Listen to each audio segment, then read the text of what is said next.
জীবনের সবচেয়ে কঠিন যুদ্ধ মানুষ তার নিজের সাথেই করে। জীবনের প্রতিটা মোড়ে মোড়ে ব্যর্থ হয়ে বেঁচে থাকার ইচ্ছে যখন শেষ হয়ে যায়, তবুও মানুষ টিকে থাকার জন্য প্রাণপণ চেষ্টা করে।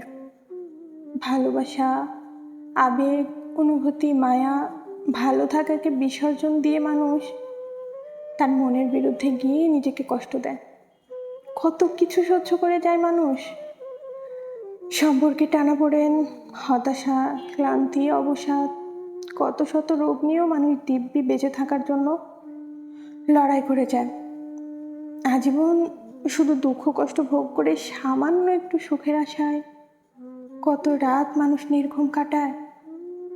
জীবন যুদ্ধে কেউ পরাজিত হতে চায় না সহজে। হতাশা, ব্যর্থতার গ্লানি বুকে নিয়ে বেঁচে থাকাটা ভীষণ যন্ত্রণার হলেও মানুষ বেঁচে থাকে। মানুষকে বেঁচে থাকতে হয়।